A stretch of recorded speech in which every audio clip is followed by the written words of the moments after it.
भाइयों, मैं धर्मपाल मलिक जींद से हूँ। आज की हमारी वीडियो का विषय है मडाड राजपूत। ये हरियाणा जो है भाइयों, एक युद्ध का मैदान था। इसे गेटवे ऑफ इंडिया भी कहते हैं, क्योंकि भारत को जो भी जीतने के लिए आया उसे पहले दिल्ली को जीतना पड़ता था। दिल्ली भारत की राजधानी थी और जो नहीं दिल्ली में जाने के लिए हरियाणा से होकर गुजरना पड़ता था। इसलिए हरियाणा का हर आदमी जो नहीं वो लड़ाका था। वो एक हाथ में उनके तलवार होती थी और दूसरे हाथ में हल्का मुन्ना होता था। इसीलिए हरियाणा के अंदर बहुत सी लड़ाइयाँ लड़ी गई।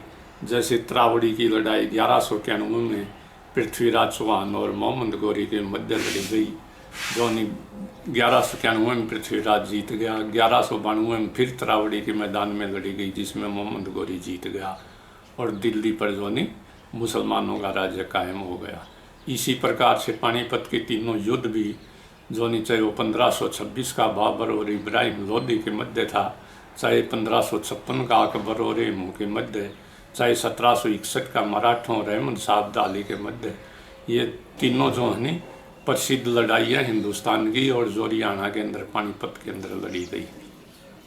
इसी तरह करनाल की लड़ाई जो वो नादिर शाह ने 1739 के अंदर दिल्ली के ऊपर कब्जा कर लिया था। करनाल की लड़ाई नादिर शाह और मुगलों के मध्य लड़ी गई, वो भी जो हरियाणा में है। इस हरियाणा के हर गांव के साथ, हर चप्पे चप्पे के साथ लड़ाइयों किस्से जुड़े हुए हैं।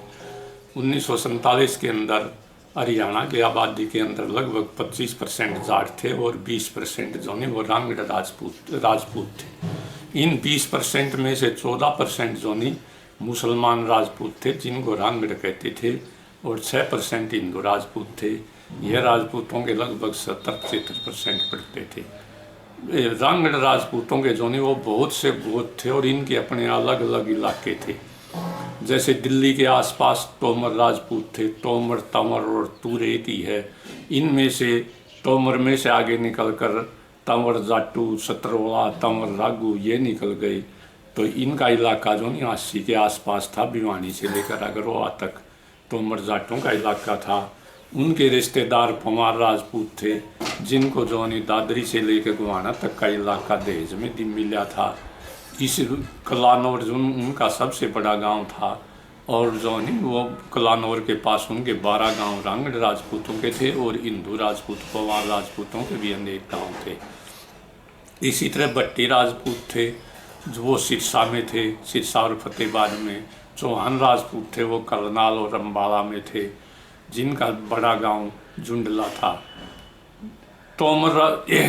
इन दोनों तोमर राजपूतों और चौहानों के बीच में सेंट्रल हरियाणा के अंदर जो वो मडाड राजपूत रहते थे। ये हरियाणा का सबसे उपजाऊ और सबसे प्रोस्पर इलाका था।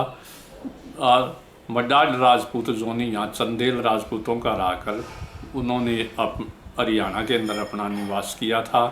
कहते हैं कि मडाड राजपूत जो वो अयोध्या से हरियाणा के अंदर आए थे। सबसे पहले वो जींद के अंदर सेटल हुए। जींद को फिर उन्होंने ब्राह्मणों को दान में दे दिया। फिर उन्होंने अपनी नई राजधानी किलायत बसाई। किलायत के अंदर आज भी मडाड राजपूतों का चबूतरा है, जिसको 360 का चबूतरा कहते हैं। ये हैं मडाड राजपूतों के 360 गांव थे। उनके इलाके को नर्दक का इलाका या नली का इलाका कहते थे, जिसमें पानी की कोई कमी नहीं थी और फसलें भरपूर मात्रा में होती थी। डेंजर डिपिटसन ने एक किताब लिखी है, दी पंजाब कास्ट्स। उसके अंदर वो लिखता है कि सबसे पहले जो है मडाड राजपूतों को समाना के स्थान पर फिरोज शाह तुगलक ने वो इस्लाम कबूल करवाया था। इसी वजह से मोहन सिंह मडाड ने, जो कि किलायत का था और उसकी जागीर कैथल थी, समाना के ऊपर आक्रमण कर दिया। 1530 के अंदर वहाँ के काजी के महल को लूट लिया, उसकी जागीर को लूट लिया, महल को आग लगा दी और उसकी काजी के पुत्र का भी वध कर दिया। जब 4 मार्च 1530 को बाबर जो है लाहौर से दिल्ली के लिए चला, तो वह सरहिंद के स्थान पर पहुँचा। वहाँ पर समाना का काजी जो वो बाबर से मिला और उसने कहा कि मोहन सिंह मडाड ने जो मेरी जागीर को लूट लिया है, मेरे पुत्र की हत्या कर दी है और मेरे महल को आग लगा दी है।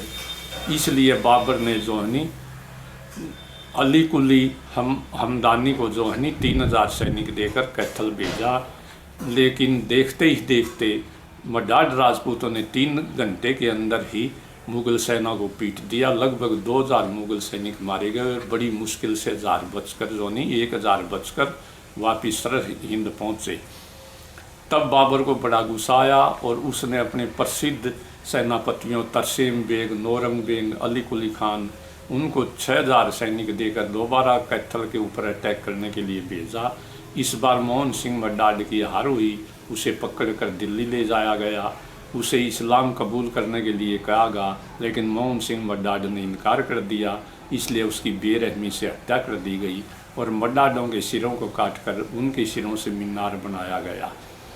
मडाड राजपूत जो नहीं वो बड़े बहादुर थे। चाहे वो उन कर्नल योगेंद्र सिंह अपनी किताब हालवाए शमशीर में लिखता है कि रंग राजपूतों को जो नहीं मुग़ल वो अपनी सेना के अंदर भर्ती नहीं करते थे, क्योंकि जो नहीं मुग़लों का मुकाबला राजपूतों ने ही किया था और इनमें स्पेशली हरियाणा के राजपूत थे। इसी प्रकार से मडाड कैथल के ऊपर जो नहीं 1767 से 1843 तक सिख बादशाहों का राज्य था, लेकिन मडाडों ने कभी परवाह नहीं की। पाई एक बहुत बड़ा गांव है जिसके अंदर जो नहीं मडाड रंगड़ राजपूत रहते थे और जाट भी रहते थे। उनका आपस में भाईचारा था, ढोलगोत के जाट थे। उन्होंने जो नहीं कैथल के भाई उदय सिंह को टैक्स देने से इनकार कर दिया, क्योंकि बादशाह लोग बड़ी बेरहमी से जो नहीं ज़मीन का मालिया इकट्ठा करते थे और टैक्स लेते थे। कैथल के भाई जी ने जो नहीं पाई गांव के ऊपर आक्रमण कर दिया। मडाड राजपूत और ढोल जाटों ने जड़ी बहादुरी के साथ उसका सामना किया और 8 महीने तक पाई गांव को विजय नहीं किया जा सका। इसी प्रकार मडाड राजपूत जो थे वो अपने गांव के अंदर से किसी को भी घोड़े पर या हाथी पर बैठकर नहीं निकलने देते थे। इसी तरह का एक गांव गुमथला गड्डू था जो राणा इकबाल का गांव है। राणा इकबाल जो नहीं पाकिस्तानी विधानसभा के जो नहीं 10 साल तक स्पीकर रहे हैं और आजकल वो पाकिस्तान में हैं। जब कैथल का राजा जो है नहीं वो भाई उदय सिंह हाथी पर चढ़कर गांव गुमथला गड्डू का दौरा करने के लिए गया तो राजपूतों ने उसे गांव में घुसने से इनकार कर दिया। उन्होंने कहा हम किसी को हाथी या घोड़े पर बैठकर अपने गांव से नहीं निकलने देते। इस बात पर पंचायत हुई। फिर फैसला ये हुआ कि राजा गांव में नहीं घुसेगा, लेकिन गांव की फिरनी से हाथी पर बैठकर, जिसको आजकल का बाईपास रोड कह सकते हैं, वो चक्कर लगाएगा।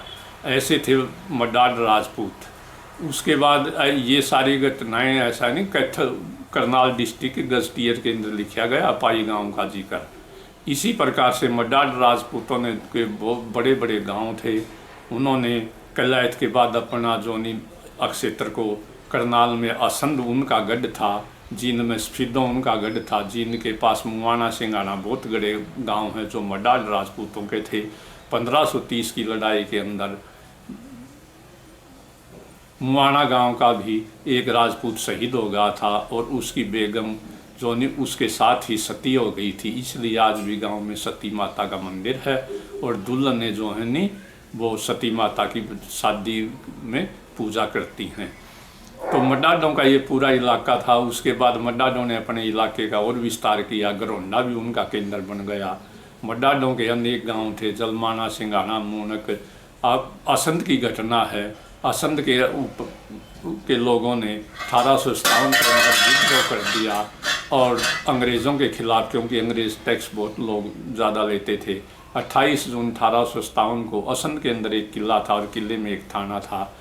मडाडों ने जो नहीं वो किले के ऊपर कब्जा कर लिया, वहाँ से पुलिस को भगा दिया और उनके हथियार छीन लिए। जितने भी किले में कैदी थे उनको सबको जो नहीं आज़ाद कर दिया। इसके बाद जो नहीं अंग्रेज़ों ने असंध के ऊपर आक्रमण किया तो लोगों ने मुकाबला किया और इस घटना के कारण जो है नहीं रहमत खान राजपूत और जो नहीं रणजीत सिंह जाट को दिसंबर 1857 के अंदर जो है नहीं वो फांसी पर चढ़ा दिया गया। इन घटनाओं से सिद्ध होता है कि जाटों और मडाडों का कितना अच्छा भाईचारा था। पाई गांव की घटना में मडाड राजपूत और जाट दोनों शामिल थे। इसी प्रकार 14 और 15 जुलाई 1857 को 14 और 15 जुलाई 1857 को जो है नी अंग्रेज़ों ने, कैप्टन ह्यूज ने गांव बला के ऊपर आक्रमण किया, क्योंकि गांव बला के लोगों ने भी टैक्स देने से इनकार कर दिया था। करनाल डिस्ट्रिक्ट की सेटलमेंट जो ने 1844 के अंदर की गई थी और बहुत ज़्यादा टैक्स लगा दिया गया था, इसीलिए लोगों ने विद्रोह किया। तो 1852 के अंदर टैक्स को कम कर दिया गया, फिर भी टैक्स ज़्यादा रहा तो 1856 में फिर टैक्स कम कर दिया गया, लेकिन उसके बावजूद भी टैक्स ज़्यादा था और लोगों ने विद्रोह कर दिया। और लोग इसमें जो है बला, असंध, मूनक, जलमाना, दाचर, गोंदर ये सभी गांव शामिल थे। और लोगों ने बला गांव के अंदर अंग्रेज सेना को हरा दिया था। लेकिन जब कैप्टन ह्यूज ने जो करनाल के नवाब से और पटियाला के राजा से सेना और तोपें मांगी, मैं यहाँ स्पष्ट कर दूं, उस टाइम करनाल का नवाब जो है नी पाकिस्तान के पहले प्रधानमंत्री लियाकत अली का दादा था, अहमद अली, जिसने अंग्रेज़ों का साथ दिया था और उसने तोपें और सेना भेजी थी। इस बड़ा गांव का साथ देने के लिए गांव जलमाना, असंध और मूनक के 3000 मडाड रांगड़ों के बच्चे भी मदद के लिए आ गए थे। आखिर में अंग्रेज़ तो सेना तो अंग्रेज़ थी, जिसके अंदर पटियाला और करनाल की सेनाएं भी शामिल हो गई। जो ने गांव बला की हार हुई, गांव में बला में आग लगा दी गई। उसके बाद गांव असंध, जलमाना और मूनक में भी जो ने गोले दागे गए और आग लगा दी गई। मडाल राजपूत और जाटों ने जो है 1857 के अंदर इतना बड़ा इस भाग लिया था कि ब्रिगेडियर एनसन 17 मई 1857 को अम्बाला से चला था दिल्ली के लिए, लेकिन 27 मई 1857 को करनाल के आसपास रांगड़ों और राजपूतों ने उसकी सेना पर अटैक कर दिया, जिसमें ब्रिगेडियर एनसन मारा गया और ब्रिगेड एनसियर को करनाल के अंदर ही जल्दी में आनंद थानन में दफना दिया गया। उसको यहाँ तक कि तोपों की सलामी भी नहीं गई डर के मारे। जब अंग्रेज जीत गए उसके बाद उसके शव को निकाल कर दोबारा इंग्लैंड ले जाया गया और दोबारा वहाँ पर जाके दफना गया। तो ऐसा था मडाड राजपूतों का इतिहास। मडाड राजपूतों ने अंग्रेज़ों के साथ लड़ाई की, गोरों के साथ और मुगलों के साथ लड़ाई की। इसलिए कहावत है, अंग्रेज़ हों या गोरे हों या मुगल हों या गोरे, लड़े मडाडों के छोरे। तो रांगड़ राजपूत जो नहीं वो बड़े अकड़ में रहते थे, बड़े खाते पीते थे। और ये इलाका जो नहीं बड़ा हरियाणा का आज भी सबसे प्रॉस्परस इलाका है, उस टाइम भी सबसे प्रॉस्परस इलाका था। और मैं यहाँ ये स्पष्ट कर दूँ कि हरियाणा के अंदर जो इस्लाम का प्रसार किया है वो औरंगजेब से भी ज़्यादा जो नहीं फिरोज शाह तुगलक के समय में हुआ है। फिरोज शाह तुगलक जो है नहीं उसका राज्य 1351 से 1388 तक था। फिरोज शाह तुगलक ने ही हिसार, फतेहाबाद और रानिया, रजबपुर जिसका आजकल नाम रानिया है, ये शहर बसाए थे। उसने हरियाणा के अपनी स्टेट को जो नहीं सुन्नी स्टेट बना दिया था और राज्य का धर्म इस्लाम धर्म बना दिया था। फिरोज शाह तुगलक ऐसा पहला शासक था जिसने हिंदुओं के ऊपर जजिया कर लगाया और ब्राह्मणों के ऊपर भी जजिया कर लगा दिया। ब्राह्मणों ने 6 महीने तक हिसार के नागौरी गेट के आगे नहर के किनारे जो नहीं वो धरना दिया था और भूख हड़ताल पर बैठे थे। इसी तरह गोहाना की घटना है। गोहाना के अंदर जब पुजारी नहीं माने और वो मंदिर में पूजा करते रहे तो पुजारियों के हाथ कटवा दिए थे फिरोज शाह तुगलक ने। फिरोज शाह तुगलक के समय में ही ये कायम खानी मुसलमान कायम सिंह चौहान या करम सिंह चौहान को झांसी के अंदर ही जो नहीं वो इस्लाम कबूल करवा गया था और वो चौहान गोत का राजपूत था। वो भी कायम खानी मुसलमान भी फिरोज शाह तुगलक के समय में ही मुसलमान बने थे। इसी प्रकार मेवात के इलाके के अंदर, मेवात में भी सन 1376 के अंदर जो नहीं मेवात के राजपूतों को जिन्हें मेव कहते हैं उनको फिरोज शाह तुगलक ने ही इस्लाम कबूल करवाया था। इसी प्रकार मडाड राजपूतों को भी समाना के अंदर जो नहीं फिरोज शाह तुगलक ने ही इस्लाम को कबूल करवाया था। सन 1947 के अंदर देश तो आज़ाद हो गया, लेकिन देश के 2 टुकड़े हो गए। सन 47 के अंदर न हिंदू बुरा था और न मुसलमान बुरा था। अगर बुरे थे तो नेता लोग बुरे थे जिन्होंने अपनी कुर्सी के लिए मोहम्मद अली जिन्ना ने और पंडित नेहरू ने जो नहीं देश के टुकड़े कर दिए, क्योंकि दोनों प्रधानमंत्री बनना चाहते थे। इन बहादुर मडाड राजपूतों को अपना वतन छोड़ करके पाकिस्तान के अंदर जाना पड़ा। और सबसे बड़ा दुर्भाग्य ये पाकिस्तान के अंदर भी उनको एक जगह नहीं बसाया गालिब का शेर है कि दिल के टुकड़े हुए हजार टूट कर कोई यहाँ गिरा और कोई वहाँ गिरा। केवल रंग राजपूतों की मडाडों की एक ही गलती थी कि उन्होंने मुस्लिम लीग के वोट दिए थे। इसीलिए तो कहा जाता कि लम्हों ने खता की और सदियों ने सज़ा पाई। इसकी सज़ा आज तक जोनी मडाड भाई जोनी वो भुगत रहे हैं। लेकिन मैं यहाँ स्पष्ट कर दूँ कि वो हमारे भाई थे, भाई हैं और भाई रहेंगे। हमारी भाषा एक थी, सभ्यता एक थी और हम इकट्ठे, हमारा भाईचारा एक था। असंध की घटना, पाई की घटना, बला की घटना ये सिद्ध करती है कि मडाड राजपूत और जाटों का कितना अच्छा भाईचारा था। मडाड राजपूतों का दैया गोत के जाटों के साथ भी वो ऑर्गेनाइजेशन था, संगठन था। कोई दैया पराक्रमण करता तो मडाड साथ देते थे और मडाडों पराक्रमण करता था तो दैया गोत के जाट साथ देते थे। इस प्रकार जो बेचारों को 1947 में वतन छोड़कर यहाँ से जाना पड़ा। भाइयों, हम उनको आज भी याद करते हैं और हमें उनकी बड़ी कमी फील होती है। इसके 47 के अंदर देश का बंटवारा ही नहीं हुआ, राजपूत कौम का भी बंटवारा हो गया। अधिकतर जो नहीं वो मडाड राजपूत पाकिस्तान चले गए और जो हिंदू राजपूत थे मडाड वो यहाँ हिंदुस्तान में रह गए। इससे मडाड राजपूतों की पावर को जो नहीं बहुत बड़ा धक्का पहुँचा है। जय हिंद भाइयों। अगर आपको ये वीडियो पसंद आए तो कृपया चैनल को सब्सक्राइब कर देना। धन्यवाद।